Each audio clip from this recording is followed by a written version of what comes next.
嗨，大家好，我是方俊浩。今天的视频呢，想跟大家简单的分享一下我最近发现的这款叫做 Obsidian 黑曜石的笔记软件。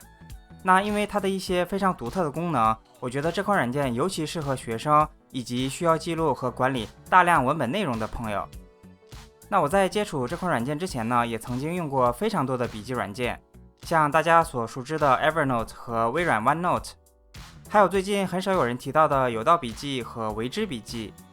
那再比如 Mac 上的 DaVinci Pro 和 Scrivener，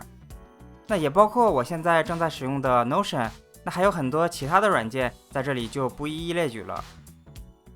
那前段时间我在逛一个英文论坛的时候，无意间发现有人在推荐这款叫做 Obsidian 的软件，那我就顺着那个人留下的网址打开了软件官网，然后我就瞬间被网站首页上展示的软件预览图片给吸引了。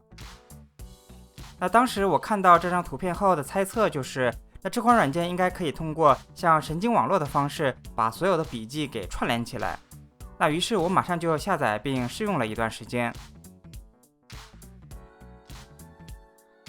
那关于黑曜石，首先个人用户在使用软件的时候是完全免费的，并且也不需要你注册账号或者进行任何的激活操作。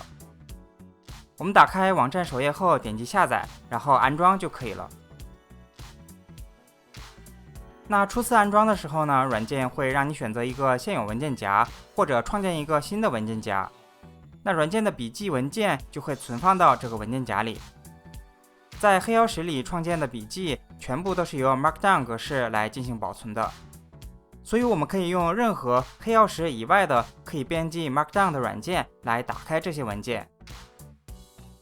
那一方面，如果你现在已经在用 Markdown 来记录笔记的话，就可以非常方便的把这些笔记导入到黑曜石里面。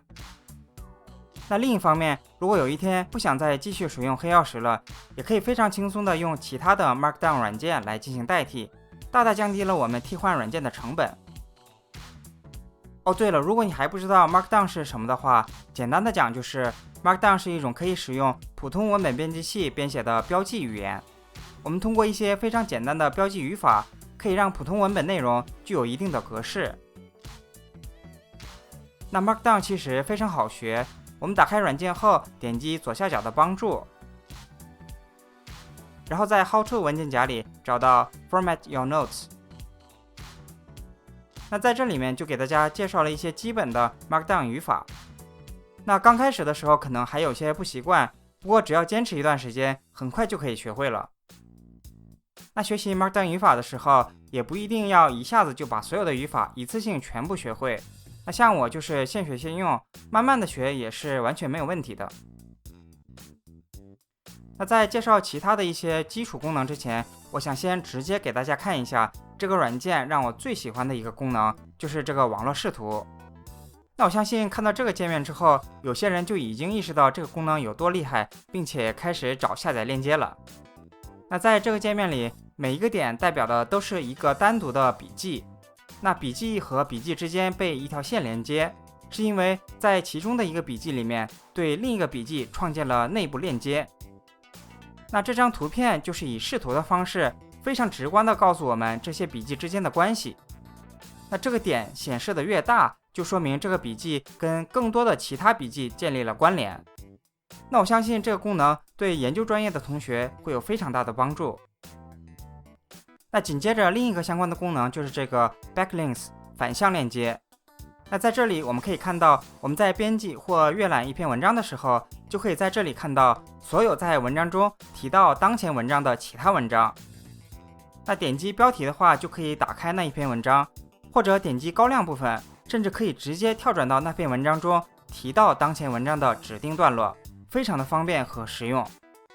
那我相信仅仅介绍了这两个功能，就已经有不少同学被我安利了。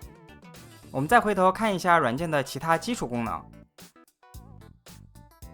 我们在编辑文本的时候，要预览文本的效果的话，可以点击右上角的这个预览按钮，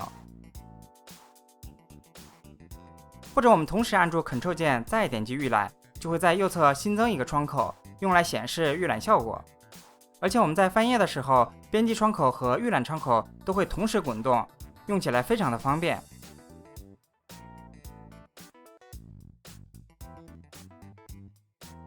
那如果有一天你突然发现这两个窗口没有同时滚动的话，可以确认一下右上角是不是没有这个链接窗口的按钮。那要手动链接这两个窗口的话，可以点击右上角的这3个点，点击 Link with Pane， 然后选择右边的窗口就可以了。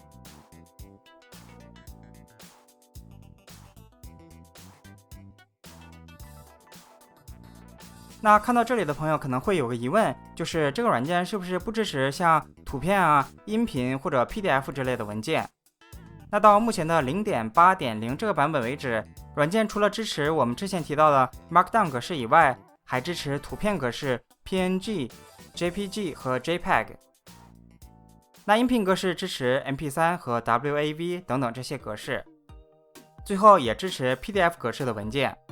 那这里面除了 PDF 格式以外，所有的文件都可以直接嵌入到笔记里面，也就是说图片和音频都可以直接显示出来。但是 PDF 格式的文件暂时只能以链接的方式来展示。我们点击 PDF 文件后，会用电脑上的 PDF 阅读软件进行打开。我们在设置的 Plugins 插件里面，还可以把录音选项打开。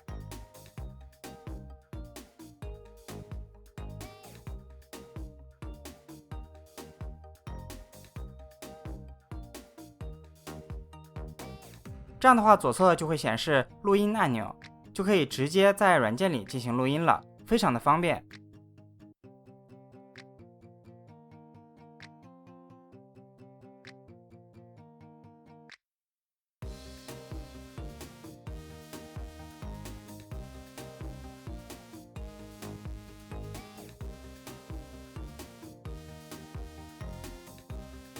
那软件目前最大的一个遗憾就是还没有官方的移动平台应用，不过我在自己使用的时候也通过一些其他的方式来进行了补充，我会在今后的视频中再跟大家进行分享。那在下一期视频中呢，我会跟大家分享一下我对软件进行的一些设置，相信可以帮助大家更加容易的了解并使用这款软件。所以还没有订阅的朋友可以点击一下视频下方的订阅按钮，如果这期内容对你有所帮助，也不要忘了给点个赞。那我们下期再见。